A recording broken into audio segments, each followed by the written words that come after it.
वालेकुम दोस्तों, उम्मीद है आप खैर खैरियत से होंगे। पाकिस्तान नेवी में मुख्तलिफ जॉब्स का ऐलान कर दिया गया है। ये जॉब्स कौन सी हैं, इन पे अप्लाई करने का क्या तरीकाकार है और इस पे ऑनलाइन अप्लाई कैसे कर सकते हैं, वो हम तफसील जानते हैं इस वीडियो में। तो सबसे पहले हम पाकिस्तान नेवी में आने वाली जॉब्स का ऐड ओपन कर लेते हैं कि ऐड में फ़र्दर क्या डिटेल है और इसके बाद डिस्कस करने का क्या तरीकाकार है और इसके लिए एलिजिबिलिटी क्राइटेरिया क्या है। तो चलते हैं मोबाइल स्क्रीन की तरफ और सबसे पहले ऐड कर लो। तो सबसे पहले हमारे पास जो वैकेंसी है उसके लिए उसका नाम दिया गया टेक्निकल, और इसके लिए मैट्रिक होने चाहिए साइंस के साथ और 65% नंबर होने चाहिए। और इसके अलावा एज की बात करें तो 16 से 20 साल इसके लिए एज होनी चाहिए और कद 5 फुट 4 इंच होना चाहिए और अज़दवाजी हैसियत यानी गैर शादीशुदा होना चाहिए। दूसरी वैकेंसी की बात करें तो हमारे पास है नेवल पुलिस, और इसको रेगुलेटिंग भी बोलते हैं। तो इसके लिए हमारे पास मैट्रिक होनी चाहिए 60% नंबर के साथ और 16 से 20 साल एज होनी चाहिए, कम से कम 16 साल, ज़्यादा से ज़्यादा 20 साल, यानी जिन कैंडिडेट्स की एज 16 से 20 साल के दरमियान है वो इस पर अप्लाई कर सकते हैं।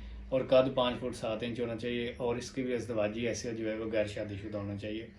मेरीन है जो उसके लिए मैट्रिक जो है साइंस के साथ होनी चाहिए 60% नंबर के साथ। और हाइट की बात करें तो इसके लिए 5 फुट 6 इंच और एज 17 से 21 साल होनी चाहिए और अज़दवाजी हैसियत गैर शादीशुदा होनी चाहिए। इसके अलावा दोस्तों हमारे पास है नैब खतीब की वैकेंसी, इसके लिए भी जो है वो मैट्रिक होनी चाहिए। इसके अलावा किसी भी रजिस्टर्ड अदारे से दरस निज़ामी की जो है सनद वो होनी चाहिए। इसके लिए एज जो है ज़्यादा से ज़्यादा 35 साल होनी चाहिए और कद 5 फुट 4 इंच होना चाहिए और इसके लिए शादीशुदा या गैर शादीशुदा दोनों अप्लाई कर सकते हैं। उसके बाद बात कर लेते हैं शेफ़ स्टीवर्ड की। इसके लिए हमारे पास मैट्रिक होनी चाहिए और उसके मजमूई तौर पर 50% नंबर हों और 16 से 20 साल वाले लोग इस पे अप्लाई कर सकते हैं। कद 5 फुट 4 इंच होना चाहिए और अज़दवाजी हैसियत गैर शादीशुदा। दोस्तों अगली वैकेंसी हमारे पास म्यूजिशियन की है। म्यूजिशियन के लिए मैट्रिक साइंस या आर्ट्स के साथ हो और कम से कम 50% नंबर होने चाहिए और 16 से 20 साल जो है इसके लिए एज की रिक्वायरमेंट है और कद 5 फुट 4 इंच। अगली वैकेंसी हमारे पास एमडी ड्राइवर की है। इसके लिए मैट्रिक साइंस या आर्ट्स के साथ और इसके अलावा मोटर कार जीप का लाइसेंस होना चाहिए और इसके लिए एज की बात करें तो 18 से 24 साल एज है। ड्राइवर के लिए जो एज है वो 18 से 24 साल है और कद 5 फुट 4 इंच होना चाहिए। अज़दवाजी हैसियत शादीशुदा या गैर शादीशुदा दोनों अप्लाई कर सकते हैं। उसके बाद नेक्स्ट वैकेंसी हमारे पास पीटी ब्रांच की है। उसके लिए मैट्रिक को 60% नंबर के साथ और किसी एक खेल में महारत रखता और उसके लिए स्कूल की तरफ से कोई सर्टिफिकेट उसे अता किया गया हो, इस बात का वाज़ेह सबूत हो कि ये फ़लाँ खेल में महारत रखता है, तो वो ही शख्स इस पे अप्लाई कर सकता है। इसकी बात करें तो 16 से 20 साल एज है, कद 5 फुट 6 इंच होना चाहिए और इसके अलावा जो अज़दवाजी हैसियत है वो गैर शादीशुदा हो। जिन दोस्तों के पास DA डिप्लोमा एसोसिएट इंजीनियरिंग है वो उनके लिए कुछ वैकेंसीज़ की अलहदा पार्टीशन की गई है, वो उन पे अप्लाई कर सकते हैं। उनका क्या तरीकाकार है, उसके लिए क्या रिक्वायरमेंट है, वो सब भी हम डिस्कस कर लेते हैं। तो इसके लिए direct entry seller IT branch, direct entry seller IT branch की ये वैकेंसीज है। फर्दर इसकी आगे कैटेगरी की गई है ITT1 कैटेगरी जो है उसको डिस्कस कर लेते हैं। इसके लिए मैट्रिक जो है वो साइंस के साथ कम से कम 65% नंबर होने चाहिए और किसी भी मुस्तनद टेक्निकल बोर्ड से डिप्लोमा ऑफ एसोसिएट इंजीनियरिंग जिसे DAE भी बोलते हैं वो 50% नंबर के साथ हो। IT में उसको कुछ है उन्होंने फर्दर कोर्सेज बताए गए हैं, इनमें उनको महारत होनी चाहिए, जैसा कि कंप्यूटर एप्लीकेशन है CIT, computer information technology, computer science, computer software engineer. इनमें फर्दर जो कैंडिडेट अप्लाई करे उसको इनमें महारत हासिल होनी चाहिए। और इसके अलावा 18 से 22 साल एज है, कद 5 फुट 4 इंच और शादीशुदा गैर शादीशुदा दोनों अप्लाई कर सकते हैं। तो नेक्स्ट जो हमारे पास इसकी फर्दर कैटेगरी उन्होंने बताई वो LITT है। LITT को डिस्कस कर लेते हैं। जो मैट्रिक है वो साइंस के साथ 65% नंबर के साथ और इसकी भी तकरीबन जैसे ITT1 की क्वालिफ़िकेशन है सेम इसकी भी क्वालिफ़िकेशन है। DAE कम से कम 50% नंबर के साथ होना चाहिए। जो कंप्यूटर कोर्सेज बताएंगे उनमें महारत हासिल होनी चाहिए और इसके लिए 22 साल से 27 साल एज है, 22 साल से 27 साल एज तक इसमें अप्लाई कर सकते हैं। कद 5 फुट 4 इंच और गैर शादीशुदा और शादीशुदा दोनों अप्लाई कर सकते हैं। ITA/IV इसको डिस्कस कर लेते हैं। मैट्रिक जो है 65% नंबर के साथ और 50% नंबर के साथ DA diploma of associate engineering किसी भी मुस्लिम अदारे से हो, कंप्यूटर एप्लीकेशन, कंप्यूटर सॉफ्टवेयर, इन सब चीज़ों में महारत रखते हैं और कम से कम 10 साल का तजर्बा होना चाहिए जी। ये इसके लिए उन्होंने जो बाकी किसी वैकेंसीज में तजर्बा की एक्सपीरियंस की बात नहीं हुई, लेकिन इसमें कम से कम 10 साल का एक्सपीरियंस होना चाहिए। और इसके अलावा एक और बताया गया है कि अगर इनमें अप्लाई करने के लिए कम से कम अगर किसी के पास BTech में 50% नंबर हैं और या उसका 2.5 CGPA है, और इसके अलावा कंप्यूटर इंफॉर्मेशन टेक्नोलॉजी और कंप्यूटर साइंस में उसकी महारत हासिल है, तो वो भी इन पे अप्लाई कर सकता है। इसके लिए भी एज 27 से 32 साल इसके लिए कम से कम 27 साल होनी चाहिए, ज़्यादा से ज़्यादा 32 ईयर यानी 32 साल होने चाहिए। कद 5 फुट 4 इंच होना चाहिए, और अज़दवाजी हैसियत जो है वो भी शादीशुदा और गैर शादीशुदा दोनों अप्लाई कर सकते हैं। ये फर्दर बताया गया है कि मुलाजमत को दौरान सहूलियात, ये भी आप इसको एक बार पढ़ लीजिएगा कि मुफ्त खाना, रिहायशी यूनिफार्म, और बच्चों को मेडिकल मिलेगा, तलीम मुख्तलिफ अदारों में दी जाएगी। इसके अलावा रिटायरमेंट के बाद मुलाजमत के मौके मिलेंगे, और कोर्सेज और डेपुटेशन पर बाहर आउट ऑफ कंट्री जाने के भी पाकिस्तान नेवी की तरफ से मौका फराहम किए जाएंगे। 20 अक्टूबर से 3 नवंबर तक आप अप्लाई कर सकते हैं। आपने ऑनलाइन अप्लाई करना है। इसके अलावा आपको एक स्लिप जनरेट होगी, वो भी हम आपको सारा तरीका बताते हैं कि उस स्लिप पे जो डेट और टाइम दिया गया होगा, आपने उस डेट और टाइम के मुताबिक मुतल्लिका सेंटर में पहुंच जाना है। जी तो दोस्तों, डिस्कस कर लेते हैं कि आपने इन पोस्ट पे फर्दर अप्लाई कैसे करना है, और इसके अलावा इसकी बाकी डिटेल क्या है वो सब हम डिस्कस करते हैं इस वीडियो में। और चलते हैं मोबाइल से। तो आपने अपने मोबाइल का कोई भी ब्राउज़र ओपन कर लेना है, जैसे कि मैं गूगल क्रोम कर लेता हूँ। गूगल क्रोम ओपन करने के बाद आपने यहाँ पर लिखना है पाक नेवी जॉब्स। जैसे ही आप सर्च करेंगे, आपके सामने जो पहली वेबसाइट ओपन हुई है जिस पे लिखा हुआ है जॉइन पाक नेवी, आपने इस पर क्लिक करना है। इस पर क्लिक करेंगे तो आपके सामने इस तरह ये वेबसाइट ओपन हो जाएगी। आपने इसको थोड़ा सा स्क्रॉल डाउन करना है, और जहाँ पर लिखा हुआ है सेलर, आपने इस पर क्लिक करना है। तो जैसे ही आप इस पर क्लिक करेंगे, आपके सामने ये 3-4 ऑप्शन है, view add, view criteria, register now, registration slip और रिजल्ट्स। तो अभी हम ऐड तो हम पहले पढ़ चुके हैं। अगर आप दोबारा ऐड पढ़ना चाहते हैं, डाउनलोड करना चाहते हैं, तो आप व्यू ऐड पे ओके करेंगे। और इसके अलावा फर्दर जो इसके अलावा जो क्राइटेरिया है, हम उसको डिस्कस कर लेते हैं कि वो कौन सा है। तो उसके लिए हम व्यू क्राइटेरिया पे क्लिक करेंगे। उसमें जो सबसे पहले अहलियत की शर्त बताएगी है कि वो आपको पाकिस्तान का कौमियत पाकिस्तान होनी चाहिए, आपकी नेशनलिटी पाकिस्तान होनी चाहिए। उसके बाद तरीका इंतखाब बताया गया है कि उसके लिए आपने ऑनलाइन अप्लाई करना है, और 3 नवंबर से पहले पहले आपने अप्लाई करना है। उसके बाद आपको मुतल्लिका डेट बता दी जाएगी टेस्ट के लिए, और आपको जो डेट दी जाए आपने वहाँ पर पहुँच जाना है।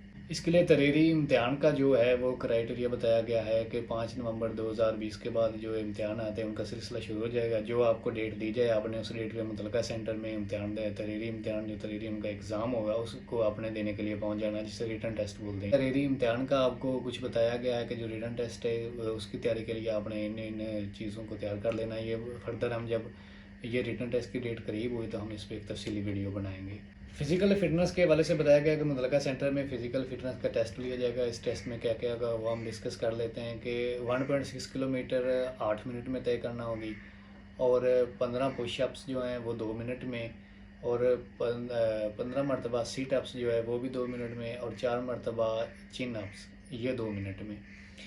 इसके अलावा पीटी ब्रांच की है जिस्मानी जो उसका क्राइटेरिया है फिज़िकल फिटनेस, वो 2.5 किलोमीटर दौड़ जो है वो तकरीबन 12 मिनट और 45 सेकंड में तय करना होगी, और 15 मरतबा है सीटअप्स 2 मिनट में, और 15 मरतबा पुशअप्स है 2 मिनट में, और 4 मरतबा चिन अप्स है 2 मिनट में। इसमें ये बात एक और बताई गई है कि जो भी उम्मीदवार शॉर्ट लिस्ट होंगे, कामयाब होंगे, उनका एक पर्सनैलिटी टेस्ट होगा जो कि तकरीबन नवंबर और दिसंबर 2024 से इन 2 माह की किसी भी डेट को हो सकता है। और इनको आर्जी अपॉइंट किया जाएगा, और इनको जो मुस्तकिल है वो जिस तरह पाकिस्तान नेवी की SOPs है उसके तहत इनको भी इनका कॉन्ट्रैक्ट का दौरानिया पूरा होने के बाद इनको भी परमानेंट कर दिया जाएगा। तो मुलाजमत के दौरान जो है खाना, रिहायशी वो फ्री, यूनिफार्म फ्री होगी। इसके अलावा बाकी भी डेपुटेशन की सूरत में आप बाहर भी जा सकते हैं। ये तमाम जो सहूलियात हैं आपने इनको एक बार पढ़ लेना। ये कुछ वजूहत हैं, उन्होंने बताया गया इनकी बिना पर जो कैंडिडेट्स की एप्लीकेशन है इसको रिजेक्ट भी किया जा सकता है। वो वजूहत कौन कौन सी हैं हम पढ़ लेते हैं।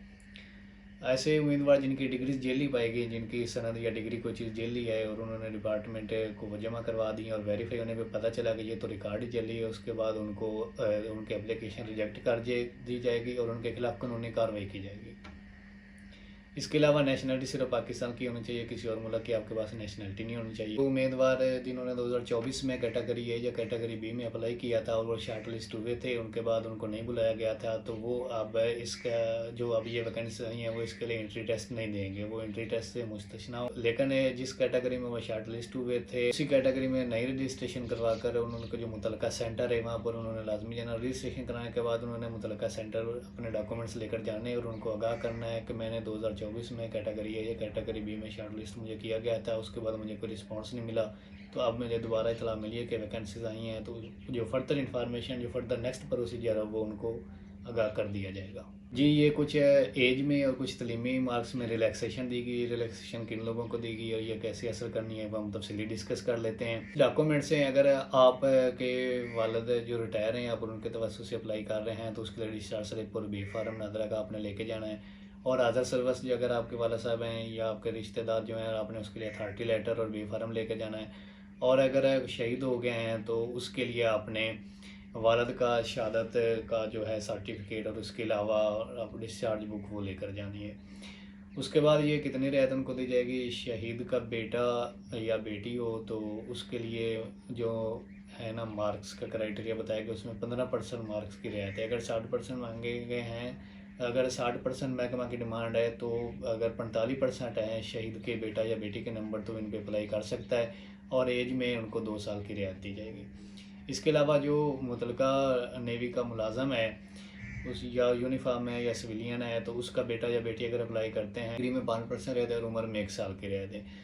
इसके अलावा जो सिंध के इलाके हैं, बलूचिस्तान के, आज़ाद कश्मीर के दिए गए आपने इनको पढ़ लेना है तो उनके लिए भी मैट्रिक में कम से कम 15% रियायतें और साथ में उम्र की 1 साल रियायत। यानी सिंध के जो दही इलाके हैं जो उनका ताल्लुक देहात से है, गांव से है, और बलूचिस्तान जो मुकम्मल बलूचिस्तान को मुकम्मल मेरे ख्याल में दिया गया है, उसके इलाके डिस्कस नहीं किए गए।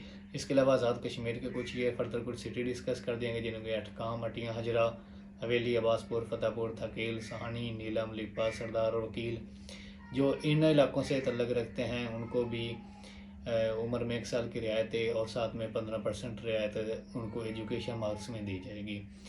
यानी अगर महकमा की डिमांड 65% नंबर की है तो वो फाटा के लोग, आज़ाद कश्मीर के लोग, मखसूस इलाके जो बताएं उनके, गिलगित बल्तिस्तान के, बलूचिस्तान के और सिंध के दही इलाकों के जो लोग हैं उनको 15% एजुकेशन नंबर में रियायत दी जाएगी और इसके अलावा उनको उम्र में 1 साल की रियायत दी जाएगी। जी तो दोस्तों अप्लाई करने का क्या तरीक़ाकार है उसके लिए हम चलते हैं मोबाइल स्क्रीन की तरफ। ऑनलाइन रजिस्ट्रेशन कैसे कर सकते हैं, घर बैठे हम ऑनलाइन अप्लाई कैसे कर सकते हैं तो उसके लिए जैसा कि आपको बताया था कि आपने गूगल क्रोम ओपन कर लेना है। आपने यहाँ पर लिखना है पाक नेवी जॉब्स। तो जो पहले आपके सामने वेबसाइट है जैसे हमने पहले ओपन की थी हमने इसको ओपन कर लेना है। जैसे ही हम इसको ओपन करेंगे तो आपने ये थोड़ा सा नीचे आना है, जहाँ पर लिखा हुआ है सोल्जर सेलर आपने इस पर ओके करना है। तो यहाँ पर लिखा हुआ है रजिस्टर नाउ, तो रजिस्टर नाउ पे हम क्लिक करेंगे। तो रजिस्टर नाउ पे जैसे हम क्लिक करेंगे सामने एक एप्लीकेशन फार्म ओपन हो जाएगा, आपने इसको अच्छे से पढ़ लेना है। सबसे पहले यहाँ पर एडवर्टाइजमेंट हमने सेलेक्ट करना है, तो एडवर्टाइजमेंट अभी तक एक ही आया हुआ है तो हम यही सेलेक्ट करेंगे, सेलर बैच ए 2025। जैसे हम इसको सिलेक्ट करेंगे तो नीचे फर्दर ब्रांच का ऑप्शन दिया गया है, तो आप जिस ब्रांच में करना चाह रहे हैं, जिस मतलब ब्रांच है जिस आप कैटेगरी में अप्लाई करना चाह रहे हैं, आप सेलर के लिए करना चाह रहे हैं, मरीन के लिए करना चाह रहे हैं, इसके अलावा जो ड्राइवर के लिए करना चाह रहे हैं, जो भी फर्दर आपको आईटी में अगर आप अप्लाई करना चाह रहे हैं, जितनी भी वैकेंसी बताएंगी उनमें से जिसमें आप अप्लाई करना चाहते हैं आपने उसको यहाँ से सिलेक्ट कर लेना है। जैसे कि फ़र्ज़ करें कि मैं यहाँ पर ये सेलर नेवल पुलिस की जो रेगुलेटिंग है मैं इसको सिलेक्ट कर लेता हूँ, पुलिस की जो वैकेंसी है इसको सिलेक्ट कर लेता हूँ। इसको सिलेक्ट करने के बाद PNR SC ये एक बताया गया है कि आपने अपना सेंटर कौन सा सिलेक्ट करना है, जहाँ पर आप टेस्ट और फर्दर जो बाकी इसके प्रोसीजर को फॉलो करना चाहते हैं। तो जिस सेंटर है आपके जो नज़दीक तरीन सेंटर है या जो को सेंटर आपकी अप्रोच में है आपने उसको यहाँ से सिलेक्ट कर लेना है। फ़र्ज़ करें मैं यहाँ से लाहौर सेलेक्ट कर लेता हूँ और ये जैसे मैं लाहौर सेलेक्ट करूँगा उसके बाद नीचे ऑप्शन है टेस्ट डेट। तो टेस्ट डेट पे मैं क्लिक करूँगा तो मुझे ये 3-4 टेस्ट डेट बता दी गई हैं, इनसे जो मुझे सूटेबल है मैं वो सिलेक्ट कर लूँगा। उसके बाद टेस्ट का टाइम भी बता दिया गया है कि मैं किस टाइम वहाँ पर पहुँचूँ, तो जो जिस टाइम पर मैं इजीली वहाँ पर पहुँच सकता हूँ मैं वो सिलेक्ट कर लूँगा। उसके बाद ये फर्दर एक बार फिर आपको बता दिया गया है कितनी एज होनी चाहिए, इतना ये आप इसको अच्छे से पढ़ लेना है। अगर तो आप शहीद के बेटे या बेटी हैं तो उसके लिए उन्होंने ये एक अलहदा प्रोसीजर दिया है, आपने इसको देख लेना है। अगर आप नहीं हैं तो इसको छोड़ दें। यहाँ से आप अपने पिक्चर को सिलेक्ट करेंगे और उसके बाद अपलोड कर देंगे। उसके बाद आपने अपना मुकम्मल नाम जो आपका आईडी कार्ड पे दर्ज है CNSA पे आपने वो दर्ज करना है। उसके बाद आप अपना आईडी कार्ड नंबर लिखेंगे। उसके बाद फादर का जो है या आपके गार्जियन कोई हैं उनका आपने नेम दर्ज करना है। उसके बाद जो आपका जेंडर है वो आपने यहाँ से सिलेक्ट करना है। उसके बाद शादीशुदा है या गैर शादीशुदा आपने वो सिलेक्ट कर लेना है। उसके बाद जो आपका रिलीजन है, आप इसका ताल्लुक इस्लाम से है या किसी और मज़हब से है, आपने उसको सिलेक्ट कर लेना है। इसके अलावा जिस सूबे में आप रहते हैं प्रोविंस आपने वो सिलेक्ट करना है। और डेट ऑफ बर्थ आपने लिख देनी, ईमेल लिख देना, पोस्टल एड्रेस जो आपने मुकम्मल वाज़े तौर पर लिखना है। इसके अलावा जो परमानेंट एड्रेस आपका मुस्तकिल पता है जहाँ पे आप रह रहे हैं वो आपने अच्छे से लिख देना है। उसके बाद आपने अपना मोबाइल नंबर देना है और अपने फादर का या अपने वालिद का, घर के सरबराह का किसी का अपने नंबर दे देना है। आपकी एकेडमिक इन्फॉर्मेशन पूछेगी और इसमें सिर्फ एक ऑप्शन मैट्रिक का ही है, तो इसलिए आप मैट्रिक सेलेक्ट करेंगे। उसके बाद जिस बोर्ड की तरफ से आपने मैट्रिक का इम्तहान पास किया वो सिलेक्ट करेंगे और जितने % आपके नंबर आए हैं परसेंटेज लिख देनी है। और उसके बाद नीचे अप्लाई का बटन है आपको नज़र आ रहा है, आप इस पर जैसे ही क्लिक करेंगे तो आपके सामने एक स्लिप जनरेट हो जाएगी। मेरे पास किसी कैंडिडेट का डाटा नहीं है, नहीं तो मैं आपको अप्लाई करके दिखा देता। इसलिए आपने जिस तरह मैंने बताया है आपने सेम ऐसे अप्लाई करना है, इसमें कोई मुश्किल नहीं है। ये बिल्कुल आम सी चीज़ें हैं, इनमें कोई ऐसी मुश्किल चीज़ नहीं है कि जिसको हम फर्दर डिस्कस करें।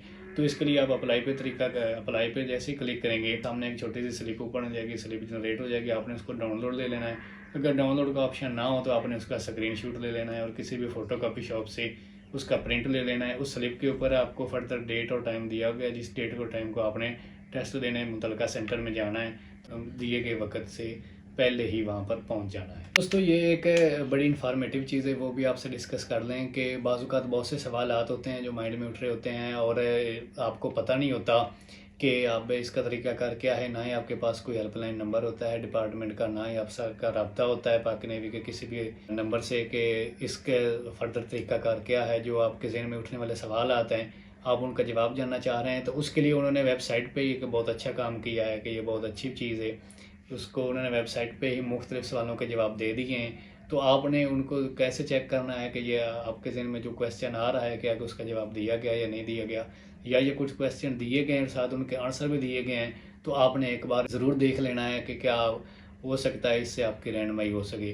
तो उसका तरीक़ाकार यही है कि जैसे आप वेबसाइट ओपन करेंगे तो थोड़ा सा स्क्रॉल डाउन करते जाएँ, तो जहाँ पर लिखा हुआ है फ्रीक्वेंटली आस्क्ड क्वेश्चन आपने इस जगह पे आ जाना है। इसके नीचे कुछ ये फर्दर आगे कैटेगरी बताई गई हैं, तो आपने यहाँ से, क्योंकि हम सेलर के लिए अप्लाई कर रहे हैं तो इसके लिए हम सेलर ही सिलेक्ट करेंगे ताकि हमें जो भी क्वेश्चन आंसर करना है वो सेलर की पोस्ट के लिए करना है। तो इसलिए हम यहाँ से सेलर सेलेक्ट करेंगे। के सामने ये तकरीबन एक बहुत लंबी लाइन है मुख्तलिफ क्वेश्चन की और साथ में उनके आंसर भी दिए गए हैं। तो इसलिए आपने इनको एक बार पढ़ लेना है आपकी, ताकि इन्फॉर्मेशन में भी इजाफा। और इसके अलावा अगर आपके माइंड में भी कोई सवाल हैं तो उसका भी आपको हो सकता है इधर ही जवाब मिल जाए। तो जैसा कि इधर लिखा हुआ है कि ख़तीब के लिए क्या तालीम दरकार है, तो आप इसी पे क्लिक करेंगे तो उसका जो रिप्लाई है वो अदारे की तरफ से दिया गया है, आप उसको पढ़ सकते हैं। इसके अलावा मुझे कैसे पता चलेगा कि इब्तदाई इम्तिहान पास करने के बाद मुझे शार्ट लिस्ट किया गया है कि नहीं किया गया, उसका भी आपको इधर से रिप्लाई मिल जाएगा। जितने भी क्वेश्चन दिए गए हैं आपने इनको एक बार अच्छे से पढ़ लेना है और साथ में उनके जवाब भी देख लेने हैं। इसके अलावा अगर आपके ज़हन में भी कोई सवाल है तो हो सकता है आपको उसका आंसर इधर मिल जाए। दोस्तों उम्मीद है आपको हमारी वीडियो पसंद आई होगी। हम कोशिश करते हैं कि आपको अपनी बात सादा अल्फाज में समझाए। इस तरह हम आने वाली जॉब्स के मतलब आपको फ्यूचर में भी बताते रहेंगे और साथ में जो टेस्ट की तैयारी है उसके मतलब भी जैसे हमारे पास कोई इन्फॉर्मेशन आएगी हम आपके साथ शेयर करते रहेंगे। तो हमारे वीडियो को लाइक करें, दोस्तों के साथ शेयर करें। अल्लाह हाफिज़।